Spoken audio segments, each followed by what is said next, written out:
Hello ನಮಸ್ಕಾರ, ನೀವು ನೋಡ್ತಾ ಇದ್ದೀರಾ ನ್ಯೂಸ್ ಫಸ್ಟ್ ವಿಶೇಷ ಕಾರ್ಯಕ್ರಮ. ನಾನು ರಕ್ಷತ್ ಶೆಟ್ಟಿ. ರಾಜ್ಯ ಸರ್ಕಾರ 2 ವರ್ಷವನ್ನ ಪೂರೈಸಿ 3ನೇ ವರ್ಷದ ಕಡೆಗೆ ದಾಪುಗಾಲು ಇಡ್ತಾ ಇದೆ.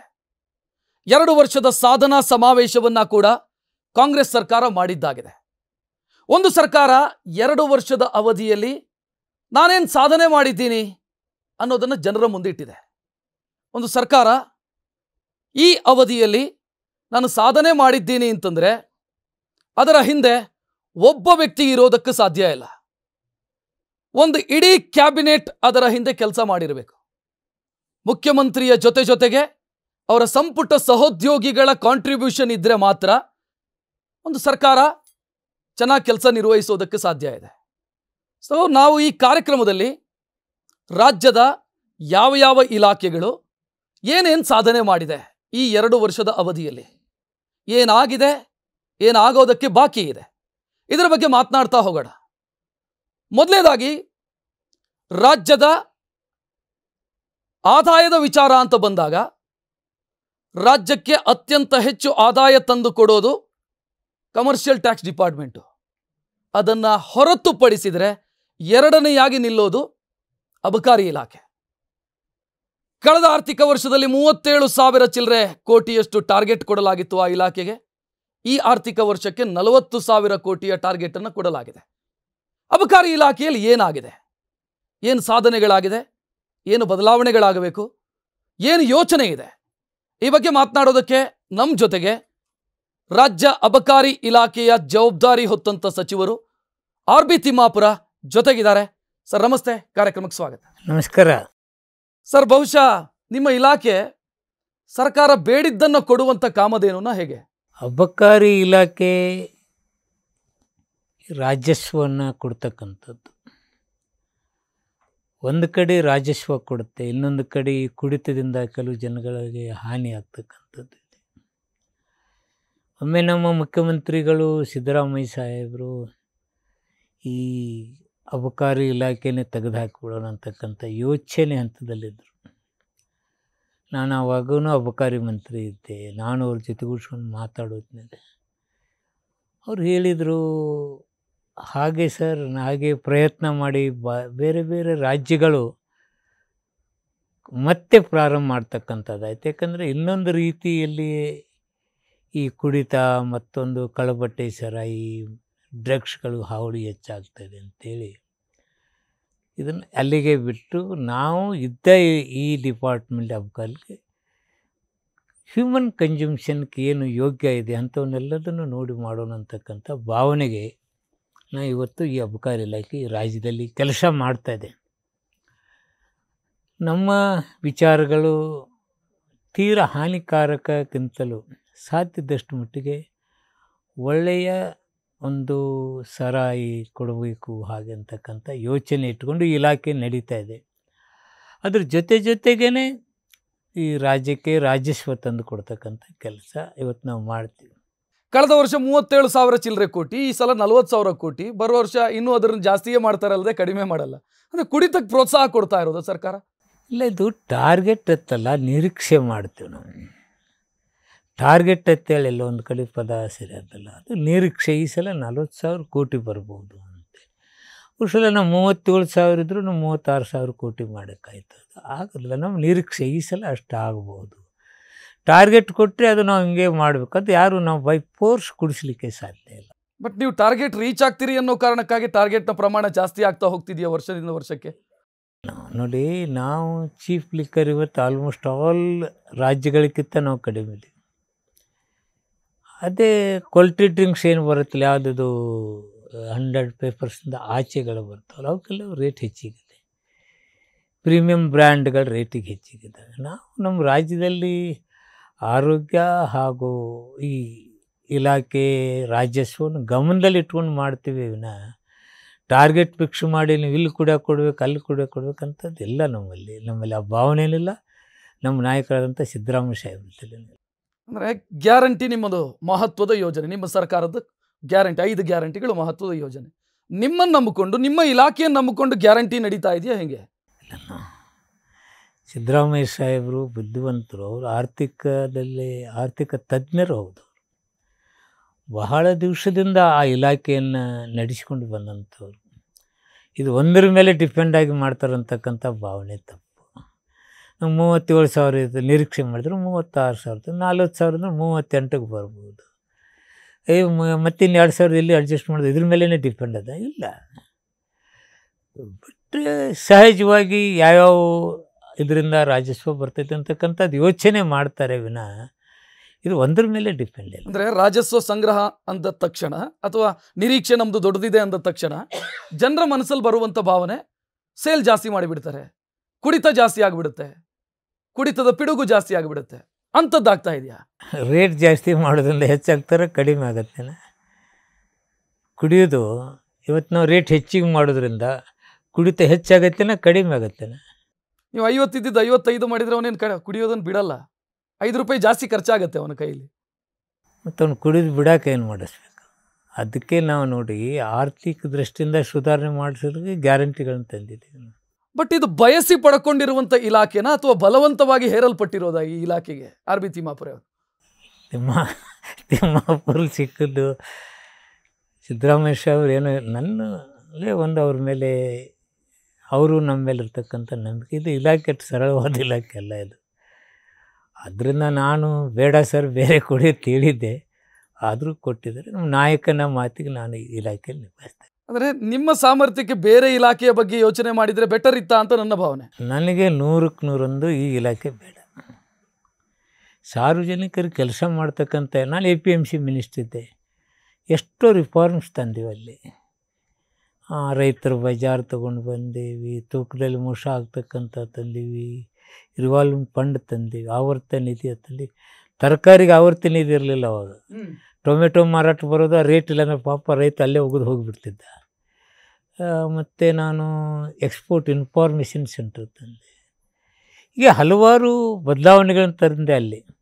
ಇಲ್ಲ ಏನು ಬದಲಾವಣೆ ತರಲಿ? ಯಾವತ್ತಾದ್ರೂ ಅನಿಸಿದ್ದಿದೆಯಾ ನಾನು ಬಯಸಿದ್ದು ಜನರಿಗೆ ರೀಚ್ ಆಗುವಂಥ ಇಲಾಖೆ ಇದು ಜನರಿಗೆ ಕುಡಿಸೋ ಇಲಾಖೆ ಕೊಟ್ಬಿಟ್ರು ನನಗೆ ಸಿದ್ದರಾಮಯ್ಯ ಅಂತ ಅನಿಸಿದ್ದಿದೆಯಾ? ನಾನು ನಾಯಕನ ಬಗ್ಗೆ ನಾನು ಹೇಳೋದಿಲ್ಲ, ಬಟ್ ಇಲಾಖೆ ಬಗ್ಗೆ ನಾನೇನು ಹ್ಯಾಪಿ ಇಲ್ಲ. ಎಸ್, ಈ 2 ವರ್ಷದ ಅವಧಿಯಲ್ಲಿ RB ತಿಮ್ಮಾಪುರ ಮೇಜರ್ ಆದಂಥ ಬದಲಾವಣೆ ಏನು ತಂದರು ಅಬಕಾರಿ ಇಲಾಖೆಗೆ? ಏನು ಚೇಂಜಸ್ ಅನ್ನು ತಂದಿದ್ದಾರೆ ಈ 2 ವರ್ಷದ ಅವಧಿಯಲ್ಲಿ? ನೋಡಿ, ಅಬಕಾರಿ ಇಲಾಖೆಯಲ್ಲಿ ನಾನು 8 ತಿಂಗಳಿದ್ದಾಗೆ ಒಂದು ತೊಗೊಂಡು ಬಂದೆ. ಏನು ತಂದೆ ಅಂದರೆ, ಈ ಅಬಕಾರಿ ಮಾರಾಟ ಮಾಡೋರು ಕೆಲವರು ಜನರು ಅವ್ರ ಕಂಟ್ರೋಲ್ದಲ್ಲೇ. ನಾವು ಒಂದು ಲೈಸೆನ್ಸಿಗೆ ಏನೋ ಹೊಸದಾಗಿ ತೊಗೊಂಡು 3 ಕೋಟಿ 2 ಕೋಟಿ ಇತ್ತು. ಅಲ್ಲಿ ಮಧ್ಯಮ ವರ್ಗದವರು ಇದರಲ್ಲಿ ಬರೋಕ್ಕೆ ಸಿಕ್ಕಿಲ್ಲ. ಆದ್ದರಿಂದ ನಾನು ಏನು ಹೇಳಿದೆ, ತಾಲೂಕಾ ಪ್ಲೇಸಲ್ಲಿ 20 ರೂಮ್ ಇದ್ದದನ್ನು 10 ರೂಮ್ ಮಾಡಿದೆ, ಜಿಲ್ಲಾ ಪ್ಲೇಸಲ್ಲಿ 15 CL7ಗೆ ಹೌದು ಮಾಡಿದೆ. ಅದ್ರ ಜೊತೆಗೆ ಇವತ್ತು ನಂದು ಒಂದು ವಿಚಾರ ಇದು ಇಲ್ಲಿ ನಡೀತಕ್ಕಂಥದ್ದು ನಮಗೂ ಹಾಗೂ ಅಂಗಡಿಯವರಿಂದ ನಮ್ಮ ಡಿಪಾರ್ಟ್ಮೆಂಟಕ್ಕೂ ಅಂಗಡಿಯವರಲ್ಲಿ ನಡೀತಕ್ಕಂಥದ್ದು. ರಿನ್ಯೂವಲ್ ಬತ್ತಂದರೆ ಆ ಡಾಕ್ಯುಮೆಂಟ್ ಬೇಕು, ಈ ಡಾಕ್ಯುಮೆಂಟ್ ಬೇಕು, ಅವ್ರಿಗೆ ಹ್ಯಾರಾಸ್ಮೆಂಟ್ ಆಗ್ತದೆ ಅಂಥೇಳಿ 5 ವರ್ಷ ಮಾಡಿದ್ದೀವಿ. ಕೌನ್ಸ್ಲಿಂಗ್ ಮಾಡಿ ಯಾವ್ಯಾವ ಅಧಿಕಾರಿಗಳು ಬೇಕು ಅವ್ರಿಗೇನೆ ಇಲ್ಲಿ ಇನ್ಫ್ಲೂಯೆನ್ಸ್ ಬರಬಾರ್ದು ಅಂತೇಳಿ ಮಾಡಿದ್ದೀವಿ. ರೌಂಡ್ ಅಪ್ ತೊಗೊಂಡು ಬಂದಿದ್ದೀವಿ, ಅಂದರೆ 5 ಪೈಸೆ 25 ಪೈಸೆ ಇದನ್ನು ರೌಂಡ್ ಮಾಡಿ ಒಂದು ಫಿಕ್ಸ್ ರೇಟ್ ಮಾಡಿದ್ದೀವಿ. ಅದ್ರ ಜೊತೆಗೇ ಹಲವಾರು ವಿಚಾರಗಳಲ್ಲಿ ಇನ್ನೂ ಇದ್ದಾವೆ. ನಾನು ಅಧಿಕಾರಿ ಹಾಗೂ ವ್ಯಾಪಾರಸ್ಥರ ನಡುವೆ ಘರ್ಷಣೆಗಳಾಗಬಾರ್ದು. ಅದ್ರ ಜೊತೆಗೆ ಈ CL2ನಲ್ಲಿ ನಡೀತಕ್ಕಂಥದ್ದು ಸ್ನ್ಯಾಕ್ಸ್ ಬಾರ್ ಕೊಡಬೇಕು ಬಿಡಬೇಕು ಅಂತಕ್ಕಂಥದ್ದು, ಅದರಿಂದ ಕೊಡೋದ್ರಿಂದ ಏನಾಗುತ್ತೆ ಬಿಡೋದ್ರಿಂದ ಏನಾಗ್ತದೆ ಅಂತಕ್ಕಂಥದ್ದು ನನಗೆ ಬೇಸರ ಇರ್ತಕ್ಕಂಥದ್ದು. ಈ ಗಾರ್ಡನ್ಗಳಲ್ಲಿ, ಸ್ಕೂಲ್ ಕಾಂಪೌಂಡ್ಗಳಲ್ಲಿ, ಹೈವೇಗಳಲ್ಲಿ ಕೂತು ಕುಡಿದು ನಾವು ಕಂಟ್ರೋಲ್ ಮಾಡದಿದ್ದರೆ ಸಾಮಾನ್ಯ ಜನಕ್ಕೆ ತೊಂದರೆ ಆಗ್ತಿದೆ ಅಂತಕ್ಕಂಥದ್ದಿದೆ. ಅದನ್ನೇ ಗಮನದಲ್ಲಿಟ್ಕೊಂಡೆ CL7 ಮಾಡಿದೆ ನಾನು. CL7 ಅಂದರೆ ಅವನು ಬಂದವನು ಅಲ್ಲೇ ಕುಡಿದು ಅಲ್ಲೇ ಹೋಗ್ಬೇಕು, ಅಲ್ಲೇ ಊಟ ಮಾಡಬೇಕು, ಅಲ್ಲೇ ಹೋಗ್ಬೇಕು. ಅಂದರೆ MS ಸ್ಟೈಲ್ ಬಂದ ನಂತರ ತೊಗೊಂಡು ಹೋಗೋದ ಎಲ್ಲೋ ಒಂದು ಕಡೆ ಹೋಗಿ ಕೂತ್ಕೊಂಡ ಕುಡಿದು ಇದು ಸಾಮಾಜಿಕ ಪಿಡುಗಾಗಿ ಪರಿಣಮಿಸಿದೆ. ಇದನ್ನು ಕಂಟ್ರೋಲ್ ಮಾಡಲಿಕ್ಕೆ ಕೆಲವು ವಿಚಾರಗಳಿದ್ದಾವೆ, ಅದನ್ನು ನಾವು ಇಂಪ್ಲಿಮೆಂಟ್ ಮಾಡಿದ ನಂತರ ನಿಮ್ಗೆ ಹೇಳ್ತಾ ಇದ್ದೀನಿ. ಈಗ ಹೊಸ ಲೈಸೆನ್ಸ್ ಕೊಡುವಂಥ ಯೋಚನೆ ಏನಾದರೂ ಇದೆಯಾ? CL7 ಬಿಟ್ಟು CL2 CL9 ಹೊಸದಾಗಿ ಹಂಚಿಕೆ ಆಗುವಂಥ ಸಾಧ್ಯತೆಗಳೇನಾದರೂ ಇದ್ದಾವ? ಇಲ್ಲ, ನಮಗೇನಾಗಿದೆ, ಕೆಲವು ಬಂದುಬಿಟ್ಟು 9 ವರ್ಷ 10 ವರ್ಷ 12 ವರ್ಷ ರಿನ್ಯೂವಲ್ಲೇ ಮಾಡಿಲ್ಲ ಅವನ್ನ. ಅಂಥವುಗಳಿಗೆ ನಾವು ಯಾಕೆ ಹರಾಜು ಮುಖಾಂತರ ಕೊಟ್ಟು ಬಿಡಬಾರ್ದು? ಅವನು ಹರಾಜು ಮುಖಾಂತರ ಕೊಡಬೇಕಂತಕ್ಕಂಥ ಯೋಚನೆ ಇದೆ.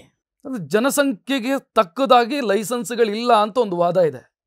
ಈ ವೈನ್ ಮಾರ್ಚೆಂಟ್ ಅಸೋಸಿಯೇಷನ್ಸ್ ಅವ್ರ ಹತ್ರ ಎಲ್ಲ ಮಾತನಾಡಿದಾಗ ಅವರು ಹೇಳ್ತಾರೆ ಜನಸಂಖ್ಯೆಗೆ ಪೂರಕವಾಗಿಲ್ಲ. ವೀರಪ್ಪ ಮೊಯ್ಲಿ ಕಾಲದಲ್ಲೇ ಲಾಸ್ಟ್ CL2 CL9, ಆ ನಂತರ ಹೊಸದಾಗಿ ಕೊಟ್ಟಿಲ್ಲ.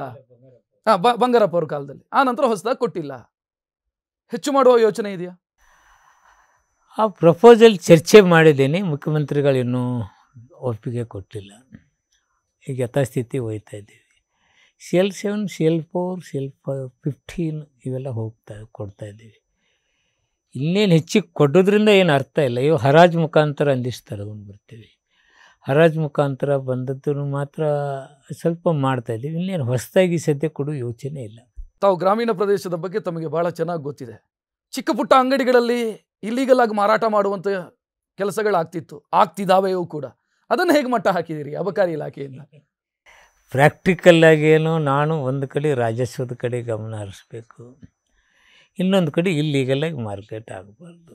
ಇಲ್ಲೇನಾಗಿದೆ, ರಸೀದಿ ತಗೋತಾರೆ, ಮತ್ತೊಂದು ತಗೋತಾರೆ, ತೊಗೊಂಡು ಹೋಗಿರ್ತಾರೆ ಅವರು. ಯಾವುದೋ ಪೆಟ್ಟಿ ಅಂಗಡಿಯಲ್ಲಿ ಸೇಲ್ ಪೆಟ್ಟಿ ಅಂಗಡಿ ಚೇಂಜ್ ಆಗುತ್ತದೆ. ಪೊಲೀಸ್ ಡಿಪಾರ್ಟ್ಮೆಂಟ್ ಅವ್ರ ಸರ್ಕಾರದಿಂದ ಕಂಟ್ರೋಲ್ ಮಾಡಿ ಅಂತ ಹೇಳಿದ್ದೀನಿ.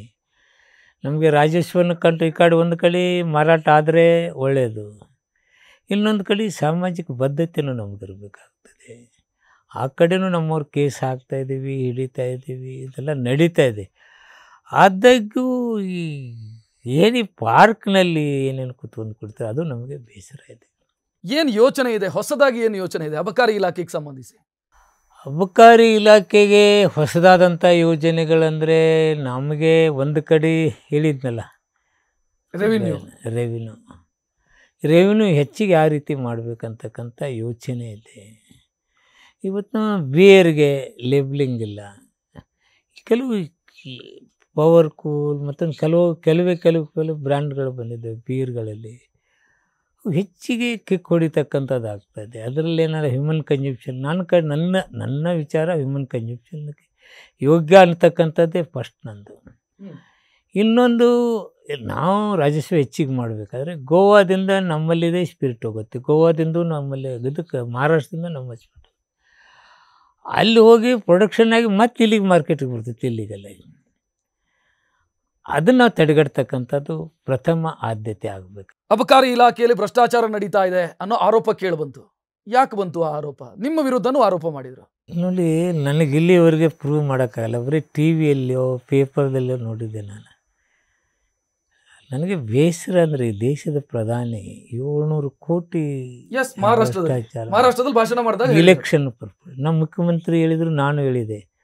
ಅವ್ರು ಪ್ರೂವ್ ಮಾಡಿದ್ರೆ ನಾನು ಜೀವನದಲ್ಲೇ ನಾನು ರಾಜಕೀಯ ನೋಡೋದಿಲ್ಲ, ಅವರು ಅದನ್ನು ಚಾಲೆಂಜ್ ಹೋಗ್ತಾರ ಅಂಥೇಳಿ ಮುಖ್ಯಮಂತ್ರಿ ಕೇಳಿದರು, ನಾವು ಕೇಳಿದ್ದೆ. ಅದು ಇಲೆಕ್ಷನ್ ಪೂರ್ತಿಕ್ಕಿಂತ ಭಾಷಣಗಳು ಬರ್ತಕ್ಕಂಥದ್ದು. ಈ ಅಬಕಾರಿ ಇಲಾಖೆಯಲ್ಲಿ ಭಾಳ ಜನ ಮಂತ್ರಿಗಳು ನಾನು ನೋಡಿದ್ದೀನಿ, ಎಲ್ಲರದ್ದು ಒಂದು ಥರ ಇದು ನಡೀತಾನೆ ಇದೆ. ಅದಕ್ಕೆ ಕೌನ್ಸ್ಲಿಂಗ್ ತರೋದು, ಇಲ್ಲೇನೇನು ಲೀಕೇಜ್ಗಳು ನಡೀತಾ ಇದ್ದಾವೆ, ಭ್ರಷ್ಟಾಚಾರ ಎಲ್ಲೆಲ್ಲಿ ಆಗ್ತದೆ, ಅದನ್ನು ಕಂಟ್ರೋಲ್ ಮಾಡೋಕ್ಕೆ ಏನೇನು ಸಾಧ್ಯತೆ ಇಲ್ಲ. ಈಗ ಒಂದು ತಗೊಳ್ಳಿ, ನಮ್ಮ ಇನ್ಸ್ಪೆಕ್ಟ್ರ್ ಒಂದು ಅಂಗಡಿಗೆ ಹೋಗ್ತಾರೆ, ಪೆನಲ್ಟಿ ಅವ್ನು ಹೇಳಿದ್ದೆ, ಪೆನಲ್ಟಿ ಇಂಥದ್ದೊಂದು ಬುಕ್ನಲ್ಲಿ ಬರಲಿಲ್ಲ ಅಂದರೆ ಏನು ಹೇಳ್ತಾನೆ ಅದೇ ಆಗುತ್ತೆ. ಅದು ಆಗಬಾರ್ದು ಅಂತ ಅವನ್ನೆಲ್ಲ ಫಿಕ್ಸ್ ಮಾಡ್ಕೊಂಡು ಎಲ್ಲೆಲ್ಲಿ ಇಂತಹ ವಿಚಾರಗಳಾದ ಅದನ್ನೇ ಕಂಟ್ರೋಲ್ ಮಾಡ್ತಕ್ಕಂಥ ಕೆಲಸನ ಮಾಡ್ತಾ ಇದ್ದೀವಿ. ಭಾಳ ಬೇಸರ. ನಿಮ್ಮ ವಿರುದ್ಧನೇ ಬ್ಲೇಮ್ ಮಾಡಿದ್ರು, ಒಂದಿನ ಬಂದ್ ಮಾಡ್ತೀವಿ ಅಂತ ಹೇಳಿದ್ರು, ಕೊನೆಗೆ ಮುಖ್ಯಮಂತ್ರಿ ಬಂದು ಮಧ್ಯಸ್ಥಿಕೆ ಮಾಡಿ ಅದನ್ನು ಸರಿ ಮಾಡುವಂಥ ಪ್ರಯತ್ನಗಳು ಅವರೇ ಬಂದು ನನಗೆ ಸಪೋರ್ಟ್ ಮಾಡಿದ್ರಲ್ಲ, ಸರ್ ಒಳ್ಳೆ ಕೆಲಸ ಮಾಡಿದ್ದೀರಿ ನೀವು ಅಂತೇಳಿ. ನಾನು ಕೆಲವು ವಿಚಾರಗಳನ್ನ ಹೇಳೋದ್ರಲ್ಲಿ ಸರಿ ಹೋಗೋದಿಲ್ಲ. ಯಾವ್ಯಾವ ಸಂಘಟನೆಗಳು ಯಾವ್ಯಾವ ರೂಪದಾಗ ಕೆಲಸ ಮಾಡ್ತಾವೆ ಅನ್ನೋದು ಇವತ್ತು ಬಂದಿದ್ರು ನಮ್ಮ ಜೊತೆಲಿ. ಹರಾಜು ಮಾಡಬೇಡಿ ಅಂತ ಹೇಳಿದರು. ಹರಾಜು ಯಾಕೆ ಮಾಡಬಾರ್ದು ಅಂತ ಕೆಲವು ವಿಚಾರಗಳದಾವೆ. ಕೆಲವನ್ನ ಪಬ್ಲಿಕ್ಕಾಗಿ ಹೇಳಬೇಕಾದಿರ್ತೈತೆ, ಕೆಲವು ಹೇಳ್ಬಾರ್ದಿದ್ದಾವೆ. ಅದು ನಿಮ್ಗೆ ಒಮ್ಮೆ ಹೇಳ್ತೀನಿ. ನೀವು ಸ್ಟ್ರಿಕ್ಟ್ ಮಾಡಿದ್ರಿ ಅನ್ನೋ ಕಾರಣಕ್ಕಾಗಿ ನಿಮ್ಮಿಂದ ನೀವು ಸಮಸ್ಯೆ ಅಲ್ಲೇ ಬರೋದು. ಕೆಲವು ಏನೇನು ಇಲ್ಲೀಗಲಾಗಿ ನಡೀತಾ ಇದ್ದಾವೆ ಅವನ್ನೇನೇನು ಕಂಟ್ರೋಲ್ ಮಾಡೋಕ್ಕೆ ನಾವು ಹೋದಿವಲ್ಲ, ಆದ್ದರಿಂದ ಅವ್ರಿಗೆ ಬಂದದ್ದು. ಅಧಿಕಾರಿಗಳ ಜೋಡಿ ಕೆಲವರು ಶಾಮೀಲಾಗ್ತಕ್ಕಂಥದ್ದು, ಅವರು ಇವರು ವ್ಯವಹಾರಕ್ಕೆ ಇವರಿಬ್ಬರು ಕೂಡಿಕೊಂಡು ಪಾಪ ಅವನ ಅಂಗಡಿಯವ್ನಿಗೆ ತೊಂದರೆ ಕೊಡ್ತಕ್ಕಂಥದ್ದು, ಇಂಥ ಕೆಲವು ವಿಚಾರಗಳನ್ನ ಬಂದ್ ಮಾಡೋಕ್ಕೆ ನಾವೇನು ಓದಿವಲ್ಲ ಅದಕ್ಕೆ ಅವರು ಅಂದ್ರೆ liquor ಅಲ್ಲಿ lobby ಎಲ್ಲಿವರೆಗೆ ಹೋಗ್ತಾ ಇದ್ದಾರೆ ಗೊತ್ತಾ ನಿಮಗೆ? ಭಾಳ ಜೋಡಿ ಮಂತ್ರಿಗಳಿಗೆ ನೀನು ಹೆಂಗೆ ಮಂತ್ರಿ ಆಗಿರ್ತೀಯ ನೋಡೋಣ, ನಿಮ್ಮ ತೆಗೆದೇ ತೀರ್ತೀನಿ ಅಂತಕ್ಕಂಥ ವಿಚಾರಗಳನ್ನ ನನಗಲ್ಲ, ಇದು ಭಾಳ ಮಂತ್ರಿಗಳಿಗೆ ಹೇಳಿದ್ದಾರೆ. ಅದನ್ನು ನನ್ನ ಮೇಲೆ ಪ್ರಯೋಗ ಮಾಡಕ್ಕೆ ಹೋದ್ರೆ ಅದು ಆಗಿಲ್ಲ. ಯಾಕಂದರೆ ನಾನು ಹಂಗಿಲ್ಲ.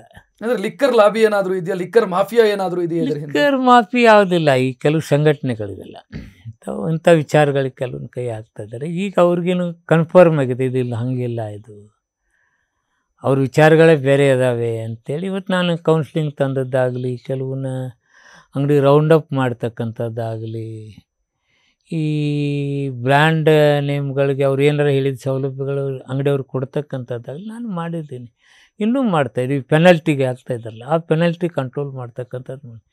ಇದರಿಂದ ನಮಗೆ ಈ ಅಂಗಡಿಯವ್ರು ಇದ್ದಾರಲ್ಲ ಅವ್ರಿಗೆ ತೊಂದರೆ ಆಗಬಾರ್ದು. ಅವರು ಯಾಕೆ ಹೆದರ್ಕೊಂಡು ಅಂಗಡಿಯವ್ರಿಗೆ ಇವ್ರ ಅಧಿಕಾರಿಗಳಿಗೆ ಹೆದರ್ಕೊಂಡಂಗೆ ನಡ್ಕೋತಾರೋ ಗೊತ್ತಿಲ್ಲ. ನಾನು ಒಂದು ಅಸೋಸಿಯೇಷನ್ದವರು ಇಂಥದ್ದು ನಡೆದಿದೆ ಅಂತೇಳಿ ಸ್ಟ್ರೈಕ್ ಮಾಡಿದ್ದು ಗೊತ್ತಿಲ್ಲ. ನೀವು ಎಲ್ಲ ಇತಿಹಾಸ ತೆಗೆದು ನೋಡ್ರಿ, ಮಂತ್ರಿಗಳ ಮೇಲೇ, ಮಂತ್ರಿಗಳೇನು ಭಾಳ ಜನ ನೀವು ಬೇಕಾದ್ರೆ ಒಬ್ಬೊಬ್ರದ್ದು ಹೇಳ್ತೀನಿ ನಾನು. ಇದರಲ್ಲಿ ಏನೋ ಬೇರೆ ಬೇರೆ ಇದೆ, ಅದು ನನ್ನಿಂದ ನಾನು ಅದನ್ನು ಕಂಟ್ರೋಲ್ ಮಾಡ್ತೀನಿ, ಇಂಥವನ್ನೆಲ್ಲ ಸೆದೆ ಬಿಡ್ತೀನಿ. ಆರ್ ಬಿ ತಿಮ್ಮಾಪುರ ಅವರ ಕಾಲದಲ್ಲಿ ವರ್ಗಾವಣೆ ದಂಧೆ ನಡೀತಿದೆ ಅಂತ ಒಂದು ಆರೋಪ ಕೇಳಿಬಂತು. ದಿನೇಶ್ ಕಲ್ಲಹಳ್ಳಿ ಅಂತ ಯಾರೋ ಜಾರಿ ನಿರ್ದೇಶನಾಲಯಕ್ಕೆ ದೂರು ಕೊಟ್ಟರು, ಇಡಿಗೆ ದೂರು ಕೊಟ್ಟರು. ಯಾಕದು? ಏನಾಯ್ತು? ಏನು ಮಾಡಿದ್ದೀವಿ? ಜಾರಿ ನಿರ್ದೇಶನ ಬಂದು ನೋಡಿದ್ರ ಏನಾಯ್ತು? ಇತ್ತ ವರ್ಗಾವಣೆ ಮಾಡಿದ್ದೀನೋ? ವರ್ಗಾವಣೆನೇ ಮಾಡಿಲ್ಲ ಅವಾಗ. ಕೆಲವು ನೋಡ್ರಿ, ನನಗೆ ಯಾಕೋ ಇಲ್ಲೇ ಒಂದು ಕಡೆ ತಿಮ್ಮಾಪುರ ಅವ್ರ ಹೆಸರು ಕೆಡಿಸ್ಲಿಕ್ಕೆ ಇಂಥ ಕುತಂತ್ರಗಳು ನಡೀತಾ ಇದ್ದಾವೆ.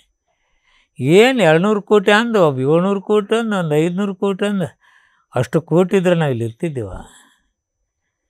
ಯಾವ್ದು ಇಂಥವೆಲ್ಲ ಮಾತುಗಳು? ಅದು ತಿಮ್ಮಾಪುರ ಅವ್ರಿಗೆ ಅಂತಂತ ಸಾಧ್ಯ ಇಲ್ಲ. It's not correct. ವೈ ತಿಮ್ಮಾಪುರನೇ ಯಾಕೆ ನೀವೇ ಟಾರ್ಗೆಟ್ ಆಗ್ತಾ ಇರೋದು? ಕೆಲವು ಜನ ಇರ್ತಾರಲ್ಲ, ಆಗ್ಲಾರ್ದವ್ರು ಇರ್ತಾರಲ್ಲ, ನನ್ನ ಹೆಸರು ಕೆಡಿಸ್ಬೇಕು ಅಂತ. ನಾನು ಮುಖ್ಯಮಂತ್ರಿ ಆಗ್ತಾ ಬೇರೆ ಅಂತೇಳಿ ಒಂದು ಭಾವನೆ ಇರುತ್ತೆ. ಇವ್ರ ಹೆಸರು ಕೆಡಿಸಿದರೆ ಏನೊಂದು ಇದಾಗ್ತಿದೆ ಅಂತಕ್ಕಂಥ ಭಾವನೆಯಿಂದ ಮಾಡ್ತಾ ಇದ್ದಾರೆ. ನಾನು ಹೇಳಿದ್ದೀನಿ, ಹೇಳಪ್ಪ ಏನಾಗಿದೆ, ಎಲ್ಲಿ ಆಗ್ತಿದೆ? ಇಟ್ಟೀ ನಾವು ವರ್ಗಾವಣೆಯಲ್ಲಿ ನನ್ನಷ್ಟು ಕಡಿಮೆ ಮಾಡಿದವ್ರು ಯಾರೂ ಇಲ್ಲ, ನನ್ನಷ್ಟು ಕಡಿಮೆ. ಮತ್ತು ಯಾಕೆ ಬಂತು ಆರೋಪ ಬರೋದಕ್ಕೆ? ಏನು ಕಾರಣ? ಆದರೆ ಎಲ್ಲೋ ಒಂದು ಕಡೆ ಕುತಂತ್ರ ಇದೆ. ಕುತಂತ್ರದಿಂದ ನನ್ನ ಹೆಸರು ಕೆಡಿಸ್ಬೇಕು ಅಂತಕ್ಕಂಥದ್ದನ್ನು ಕೆಲವರು ಇಟ್ಕೊಂಡಿದ್ದಾರೆ. ಆ ಕುತಂತ್ರ ಸಫಲ ಆಗೋದಿಲ್ಲ. ನೋಡಿ, ಡೆಲ್ಲಿ ಒಳಗೆ ಆಯಿತು, ಅಲ್ಲಿ ಆಯ್ತು, ಇಲ್ಲಿ ಆಯ್ತು, ಬಿಹಾರಲ್ಲಿ ಹೋಯ್ತು, ಅದ್ರಂಗೆ ಇಲ್ಲಿ ಕರ್ನಾಟಕದಾಗ ಐತೈತೆ ಕೆಲವರು ಭಾವನೆ ಇಟ್ಕೊಂಡು. ಹಂಗಿಲ್ಲ. ತಿಮ್ಮಾಪುರ ಅವರಿಗೆ ಒತ್ತಡಗಳೇನಾದರೂ ಇದೆಯಾ? ಹೊಸ ಲೈಸೆನ್ಸ್ನ ವಿಚಾರದಲ್ಲಿ ಒತ್ತಡಗಳಿದಾವ? ಹೊಸ ಲೈಸೆನ್ಸ್ಗಳು ಸಿಗಬೇಕು ಅಥವಾ ಹೊಸ ಲೈಸೆನ್ಸ್ಗಳನ್ನು ಕೊಡಬೇಕು ಅನ್ನೋದ್ರ ಬಗ್ಗೆ ಒತ್ತಡಗಳೇನಾದರೂ ಇದಾವ ಇಲಾಖೆಗೆ ಸಂಬಂಧಿಸಿ? ಒಂದೇನಿದೆ, ಹಿಂದುಳಿದ ಜನಾಂಗಗಳಲ್ಲಿ ನಮಗೂ ಇದನ್ನು ಅವಕಾಶ ಮಾಡಿಕೊಡಿ, ರಿಸರ್ವೇಷನ್ ತೊಗೊಂಡು ಬರ್ರಿ ಅಂತಕ್ಕಂಥದ್ದನ್ನು ಭಾಳ ಜನ ನನಗೆ ಹೇಳಿದ್ದಾರೆ. ಅದನ್ನು ನಾನು ಮುಖ್ಯಮಂತ್ರಿಗಳ ಜೊತೆ ಮಾತನಾಡ್ತೇನೆ. ಗುತ್ತಿಗೆಯಲ್ಲಿ ಮೀಸಲಾತಿಯನ್ನು ತರುವಂಥ ಪ್ರಯತ್ನಗಳಾಗಿದೆ. ಇಲ್ಲಿ ಯಾಕೆ ತರಬಾರ್ದು? ತರಬಹುದು ಅಂತಂದರೆ ಹೇಗೆ ತರಬಹುದು? ಮುಖ್ಯಮಂತ್ರಿಗಳ ಜೊತೆ ಹೊಸದು ಕೊಟ್ಟಾಗ ನಾನು ತರ್ಬೋದು. ಈಗ ಅಬಕಾರಿ ಇಲಾಖೆಯ ಒಂದು ವಿಚಾರ ಆಯಿತು. ತಾವು ಬಾಗಲಕೋಟೆ ಇನ್ಚಾರ್ಜು ಕೂಡ, ಉಸ್ತುವಾರಿಯೂ ಕೂಡ. ಶಾಸಕರದೆಲ್ಲ ಕಂಪ್ಲೇಂಟ್ ಭಾಳ ನೋಡಿದ್ವಿ, ಬೇರೆ ನಿಮ್ಮ ವಿಚಾರದಲ್ಲ, ಬೇರೆ ಅವರ ವಿಚಾರದಲ್ಲಿ ನೋಡಿದ್ವಿ. ಬಾಗಲಕೋಟೆ ಹಿಂಗೆ ಇನ್ಚಾರ್ಜ್ ಮಿನಿಸ್ಟ್ರಾಗಿ ಏನು ಮಾಡ್ತಾ ಇದ್ದೀರಿ? ಬಾಗಲಕೋಟೆಯಲ್ಲಿ ನಾವು ಎದುರಿಸ್ತಕ್ಕಂಥದ್ದು ಕೃಷ್ಣಾ ಮೇಲ್ದಂಡೆ ಯೋಜನೆ. ಅಲ್ಲಿ ಮುಳುಗಡೆ ಸಂತ್ರಸ್ತರಿಗೆ ನಾವು ಎಷ್ಟು ಜಮೀನು ಮುಳುಗಡೆ ಆಗ್ತಿದೆ ಅವರಿಗೆ ಹಣ ಕೊಡಬೇಕು. 75,000 ಎಕರೆಗೆ ನಾವು ಇವತ್ತು ಹಣ ಕೊಡಬೇಕು. ಇವತ್ತು ಮುಖ್ಯಮಂತ್ರಿಗಳ ಜೊತೆ ಮಾತಾಡಿದೆ. ಅವ್ರಿಗೆ ಭೂಮಿ ರೇಟ್, ಅವ್ರು ಕನ್ಸೆಂಟಿಗೆ ರೆಡಿ ಇದ್ದಾರೆ. ಅವ್ರು 50, 45ಕ್ಕೆ 50 ನೀರಾವರಿಗೆ, 40 ಒಣ ಬೇಸಾಯ ಕೊಡಿ ಅಂತೇಳಿ ಇವತ್ತು ಮುಖ್ಯಮಂತ್ರಿಗಳ ಜೊತೆ ಇದಿದೆ. ಇದನ್ನು ನಾವು ಯಾವ ರೀತಿ ಬಗೆಹರಿಸ್ಬೇಕು ನೋಡೋಣ ಅಂತ ಇಮಿಡಿಯೇಟ್ ನಾನು ಮೀಟಿಂಗ್ ಕರಿತಿದ್ದೀನಿ. ಇನ್ನೊಂದು ಮೀಟಿಂಗಿಗೆ ಕ್ಯಾಬಿನೆಟ್ಗೆ ಬಂದಿತ್ತು, ಮತ್ತೆ ರೆಫರ್ ಆಗಿ ನೀವೆಲ್ಲನೂ ಸ್ಟಡಿ ಮಾಡ್ಕೊಂಡು ಮತ್ತೊಮ್ಮೆ ಬನ್ನಿ ಅಂತ ಹೇಳಿದರು. ಇವತ್ತು ನಾವು ಸ್ಟಡಿ ಮಾಡ್ಕೊಂಡ್ಬಂದು ಎಲ್ಲರೂ ಇವತ್ತು ನಾವು ರಿಪೋರ್ಟ್ ಸಬ್ಮಿಟ್ ಮಾಡಿದ್ದೀವಿ. ಮತ್ತು ಫೈನಾನ್ಸ್ದವರು ಮತ್ತೊಂದು ಮೀಟಿಂಗ್ ಇಮಿಡಿಯೇಟ್ ಕರೆದು ಸೆಟ್ರೇಟ್ ಮಾಡ್ತೀವಿ ಅಂತ ಹೇಳಿದ್ದಾರೆ. ಇದು ಮುಳುಗಡೆ ಭೂಮಿದು. RC ಸೆಂಟ್ರ್ಗಳು ಇನ್ನು 80% ಆಗಿದೆ, ಇನ್ನು 20% ಇದೆ. ಆ ರೇಟ್ಗಳು ಕೋಟಿಗೆ ಹೋದಾಗೆಲ್ಲ 6 ಕೋಟಿ ಎಕರೆಗೆ, 6 ಕೋಟಿ 5 ಕೋಟಿ ತನಕ ಪರ್ ಎಕರ್ ಹೋಗಿದೆ. ಯಾವ ಪ್ರೊಜೆಕ್ಟ್ ಮಾಡೋಕ್ಕಾಗುತ್ತೆ? ಅದಾಗಿ 80% RCಗಳ ಡೆವಲಪ್ಮೆಂಟ್ ಮಾಡಿದ್ದೀವಿ. ಅದು ಒಂದು ಖುಷಿ ತರಿಸ್ತದೆ. ಬಾಗಲಕೋಟೆ ಅಂತ ಟೌನ್ ಇವತ್ತು ಮುಳುಗಡೆ ಆಗ್ತದೆ. ನಾನೇ ಅದನ್ನು ಗೇಟ್ ಹಾಕ್ಸಿದ್ದು. 99 ಮಿನಿಸ್ಟರ್ ಇದ್ದಾಗ ಎಸ್.ಎಂ. ಕೃಷ್ಣಾಜಿಯವರು ಮುಖ್ಯಮಂತ್ರಿಗಳು. ಇವು ತಿಮ್ಮಾಪುರ ನೋಡಪ್ಪ, ಅದು ಜನ ಗೇಟ್ ಹಾಕಕ್ಕೆ ಬಿಡ್ತಾರೆ ಇಲ್ಲ ನೋಡುತ್ತೆ. ಇದು ಕ್ಯಾಬಿನೆಟ್ ಸಬ್ ಕಮಿಟಿ ಬಾಗಲಕೋಟೆ ಕರ್ಕೊಂಡು ಹೋಗಿ ಅಲ್ಲಿ ಏನು ಬೇಕೋ ಎಲ್ಲ ಪ್ಯಾಕೇಜ್ಗಳು ಅನೌನ್ಸ್ ಮಾಡಿ ಗೇಟ್ ಹಾಕ್ಸಿದೆ. 3 ತಿಂಗಳು ಅಲ್ಲೇ ಇದ್ದು ಈಗಿದ್ದಂಥ ನೀರು ನಿಲ್ಲಿಸಲಿಕ್ಕೆ ಸಾಧ್ಯ ಇತ್ತು. ಅದರ್ವೈಸ್ ಇವಾಗೂ ಆಗ್ತಿತ್ತಿಲ್ಲೋ ಅಂತಕ್ಕಂಥ ಡೌಟ್ ನನಗೆ. ಅವು ಭಾಳ ರಿಸ್ಕ್ ತೊಗೊಂಡು ಹೇಳಿದೆ ನಾವು ಮುಖ್ಯಮಂತ್ರಿಗಳಿಗೆ, ಒಪ್ಕೊಂಡ್ರು. ಆವಾಗ ನಾನು ಆಲ್ಮಟ್ಟಿ ಗೇಟ್ ಹಾಕಿಸ್ಲಿಕ್ಕೆ ಸಾಧ್ಯ ಇತ್ತು. ಈಗಲೂ ಮುಖ್ಯಮಂತ್ರಿಗಳನ್ನ ಒಪ್ಪಿಸಿ ಏನು ರೈತರ ಜಮೀನು ಮುಳುಗಡೆ ಆಗ್ತದೆ ಅವ್ರಿಗೆ ಹಣ ಕೊಡ್ತಕ್ಕಂಥ ಕೆಲಸ ನಾವು ಮಾಡ್ತೀವಿ. ಅದು ಮೇಜರ್ ಸಮಸ್ಯೆ ಬಾಗಲಕೋಟೆ ಜಿಲ್ಲೆಯಲ್ಲಿರ್ತಕ್ಕಂಥದ್ದು. ಗೌರ್ಮೆಂಟ್ ಮೆಡಿಕಲ್ ಕಾಲೇಜ್ ಒಂದು ನಾವು ಬಾಗಲಕೋಟೆಗೆ ಮಾಡ್ತಾಯಿದ್ದೀವಿ. ಅದನ್ನು ಆದಷ್ಟು ಬೇಗ ಈಗಾಗಲೇ ಆಡಳಿತಾಧಿಕಾರಿಗಳನ್ನ ಹಾಕಿದ್ದಾರೆ. ಬೇಗ ಅದನ್ನೊಂದು ಪ್ರಾರಂಭ ಮಾಡ್ತಕ್ಕಂಥ ವಿಚಾರಗಳಿದ್ದಾವೆ. ನೀರಾವರಿ ನಮ್ಮದು ತುಂಬ ನೀರಾವರಿ ಏರಿಯಾ ಇದೆ ನಮ್ಮಲ್ಲಿ. ಬಾಗಲಕೋಟೆ ಮುಳುಗಡೆ ಎಷ್ಟಿದೆ ಹಾಗೆ ನೀರಾವರಿನೂ ಇದೆ. ಅಲ್ಲಿ ರೈತರುಗಳಿಗೆ ಬ್ಯಾರೇಜ್ಗಳನ್ನು, ನನ್ನ ಕ್ಷೇತ್ರದಲ್ಲಂತೂ 8 ಬ್ಯಾರೇಜ್ಗಳನ್ನು ಕಟ್ಟಿಸಿದ್ದೀನಿ. ಏನಾಗ್ತಿದೆ, sugar cane radius of 35 kilometre, ಒಂದು 35 ಇಲ್ಲ 15ರಿಂದ 20, 35 ಕಿಲೋಮೀಟ್ರ್ 9ರಿಂದ 10 ಫ್ಯಾಕ್ಟ್ರಿಗಳದ. ರೈತನ ಒಂದು ಜೀವನ ಮಟ್ಟ ಹೆಚ್ಚಿಗೆ ಆಗಿದೆ. 3 ತಿಂಗಳ ನೀರು ಇರೋದಿಲ್ಲ ನದಿಯಲ್ಲಿ. 8 ಬ್ಯಾರೇಜ್ಗಳನ್ನು ಕಟ್ಟಿದ್ದೀವಿ. ಕುಡಿಯೋ ನೀರಿಗಾಗಿ ನಾವು ತಿಂಗಳಿಗೆ ಒಮ್ಮೆ ನೀರು ಬಿಟ್ಕೊಂಡ್ರು ಕುಡಿಯೋ ನೀರಿಗೆ ಆಕತಿ, ಕಬ್ಬಿಗಾಗತ್ತೆ, ಕಬ್ಬು ಬಚಾವಾಗತ್ತೆ. ಅವತ್ತು 8 ಬ್ಯಾರೇಜ್ಗಳನ್ನ ಕಟ್ಟಿರಲಿಲ್ಲ, ನನ್ನ ಏರಿಯಾದಲ್ಲಿ ಶುಗರ್ ಕೇನ್ ಬೆಳಿಗ್ಗೆ ಸಾಧ್ಯ ಆಗ್ತಿರಲಿಲ್ಲ. ಅವಾಗ ಸ್ಟೇಷನ್ಗಳನ್ನ ತೊಗೊಂಡು ಬಂದೀವಿ. ಇವತ್ತು ನಮ್ಮ ರೈತರಲ್ಲಿ ಕಬ್ಬು ಬೆಳೀತಿದ್ದಾರೆ, ಫ್ಯಾಕ್ಟ್ರಿಗಳಿದ್ದಾವೆ. 25,000 ಟನ್ ಪರ್ ಡೇ ಮಾಡ್ತಕ್ಕಂಥ 4-5 ಫ್ಯಾಕ್ಟ್ರಿಗಳಿದ್ದಾವೆ. ರೈತನಿಗೆ ಬೇಕಾದಂಥ ನೀರು, ಕರೆಂಟ್ ಕೊಡ್ತಕ್ಕಂಥ ಕೆಲಸ ನಾವು ಮಾಡಿದ್ದೀವಿ. ಕೊನೆಯದಾಗಿ ನನ್ನೊಂದು ಪ್ರಶ್ನೆ, ಈ ಒಳ ಮೀಸಲಾತಿ ಬಗ್ಗೆ ಯಾಕೆ ಅದು ವಿಳಂಬ ಆಗ್ತಾ ಇರೋದು ಯಾಕೆ? ನನಗೆ ವಿಚಿತ್ರ ಅನ್ನಿಸ್ತಾ ಇದೆ. BJP ಅವರು ಕೆಲವರು ಇವತ್ತೇ ಆಗಬೇಕು, ನಾಳೆ ಆಗಬೇಕು. ಈ ಕೇಳೋರದೆಲ್ಲ 2 ಮಂತ್ರಿಗಳಿದ್ರು ನಮ್ಮಲ್ಲಿ ನಮ್ಮ ಸಮಯದಲ್ಲಿ. ಏನು 1ಕ್ಕೆ ಬಂದು 15ಕ್ಕೆ ಚಾಲು ಅಂತೇಳಿ ಹೇಳ್ಕೊತ ಅಡ್ಡಾಡ್ತಾರಲ್ಲ, ಒಬ್ಬರು ರಾಜ್ಯದ ಮಂತ್ರಿ ಇದ್ದರು, ನಾನು ಪ್ರಭಾವಿ ಮಂತ್ರಿ. ಈಗ ಇದ್ದ ಮಂತ್ರಿಗಳೆಲ್ಲ ವೀಕತ್ ಹೇಳ್ಕೊಂಡು ಅಡ್ಡಾಡ್ತಾರಲ್ಲ, ಪ್ರಭಾವಿ ಮಂತ್ರಿಗೆ ಏನಿಬ್ಬರು KH ಮುನಿಯಪ್ಪ ಭಾರಿ ವೀಕ್ ರೀ. ಪ್ರಭಾವಿ ಮಂತ್ರಿ ನಾನು ತಿಳ್ಕೊಂಡಿದ್ರಲ್ಲ, ನೀವು ಸೋಷಿಯಲ್ ವೆಲ್ಫೇರ್ ಮಂತ್ರಿ ಕೊಟ್ಟಿದ್ದಲ್ಲ ಸಾಹೇಬ್ರೆ, ಏನು ಮಾಡಿದ್ರಿ? ಯಾಕೆ ಮಾಡಲಿಲ್ಲ? ಕಾರಜೋಳ ಅವ್ರಿಗೆ ಹೇಳ್ತಾ ಇದ್ದೀರಾ? ಅವರೆಲ್ಲ ಸೋಷಿಯಲ್ ವೆಲ್ಫೇರ್ ಮಂತ್ರಿ ಇದ್ರಲ್ಲ. ಈಗೇನೋ 1ನೇ ತಾರೀಕು ಮಂತ್ರಿಗಳನ್ನ ಓಡಾಡಕ್ಕೆ ಬಿಡೋದಿಲ್ಲ. ನೀವೇನು ಮಾಡಿದ್ರಿ? ನಾರಾಯಣ ಸ್ವಾಮಿ ಅವರೇ, ನೀವು ಸೆಂಟ್ರಲ್ದಾಗ ಮಂತ್ರಿ ಆಗಿದ್ರಲ್ಲ, ಅದು ಸೋಷಿಯಲ್ ವೆಲ್ಫೇರ್ ಇತ್ತಲ್ಲ. ಒಳ ಮೀಸಲಾತಿ ಸಾಧ್ಯನೇ ಇಲ್ಲ ಅಂತ ಹೇಳಿದವ್ರು ನಿಮ್ಗೆ ಯಾಕೆ ಓಡಾಡ್ತಾ ಇದ್ದೀರಿ? ಜನತೆಯಲ್ಲಿ ದಡ್ಡಿದ್ದಾರೆ.